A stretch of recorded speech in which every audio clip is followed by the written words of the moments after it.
আপোনালোকৰ মাধ্যমত যদি জয় জয়তে মই সকলো অসমবাসীলৈ ৰঙালী ওলগ জনাইছোঁ। গোটেই বছৰটো যাতে অসমবাসীৰ দিন ভাল হওক, সুখে সন্তোষে দিন অতিবাহিত কৰক। আমি শ্যামকলীয়া গাঁৱৰ ৰাইজে আজি এই বৰগছৰ তলত, জৰিগছৰ তলত সমূহ ৰাইজ একত্ৰিত হৈছোঁ। ৰাজহুৱা পুখুৰীৰ পাৰত আমি গৰু গাই গা ধুৱাইছোঁ। যিটো ৰঙালীৰ যি পৰম্পৰা, সেই পৰম্পৰা আমি ৰক্ষা কৰিবৰ কাৰণে চেষ্টা কৰিছোঁ। সাত বিহুৰ যি পৰম্পৰা, আমি পৰাপক্ষত সাত বিহুৰ পৰম্পৰা ৰক্ষা কৰিবৰ কাৰণে আজি প্ৰথম গৰু বিহু। এনেদৰে সমূহীয়াভাৱে গৰু মাহ হালধিৰে গা ধুৱাইছোঁ, পুখুৰীত আমি স্নান কৰাইছোঁ আৰু দিনটো আজি গৰু পথত থাকিব। সন্ধিয়া আমি গৰুক আদৰণি জনাই জাক দি ধোঁৱা দি তেওঁলোকক বছৰটো যাতে তেওঁলোকৰ মহ ডাঙৰ পৰা পৰিত্ৰাণ পায়, তাৰ কাৰণে আমি সেই যি পৰম্পৰা পূৰ্বৰ পৰা চলি আছে, সেই পৰম্পৰা মতে আমি তেওঁলোকক দিম আৰু নতুন পঘাৰে তেওঁলোকক বান্ধিম।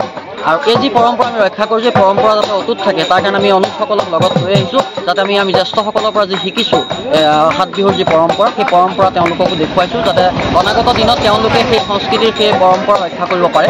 কাৰণ সংস্কৃতিৰ সেই শিপাডাল যদি আমি খামুচি নাথাকোঁ বা সংস্কৃতিৰ সেই পূৰ্বৰ যি পৰম্পৰা সেইখিনি যদি আমি দেখুৱাব নোৱাৰোঁ বেলেগক, গতিকে আমাৰ সংস্কৃতি চাগে জীয়াই নাথাকিব। গতিকে আমি জ্যেষ্ঠসকলকো অনুৰোধ কৰিম, যিসকলৰ এই পৰম্পৰা নাই তেওঁলোকে দেখুৱাওক, তেনেকুৱা অঞ্চললৈ আনি পেলাই দেখুৱাওক, কনিষ্ঠসকলক দেখুৱাওক, যাতে সেই পৰম্পৰা এনেধৰণে আমি বহাগৰ ৭ বিহু উদযাপন কৰোঁ, ৰং ৰহস্য কৰোঁ আৰু বছৰটো যাতে সুখ সমৃদ্ধিৰে পাৰ কৰোঁ।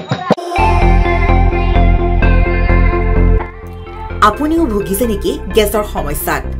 গেছ আৰু লিভাৰ ৰিলেটেড সকলো সমস্যাৰ একমাত্ৰ সমাধান গেষ্ট্ৰচিটি। বডজম, এচিডিটি, ফেটি লিভাৰ, পাইলছকে আদি কৰি ভিন্ন গেছৰ সমস্যাৰ সমাধানৰ বাবে কেৱল আপোনাৰ কাষত গেষ্ট্ৰচিটি।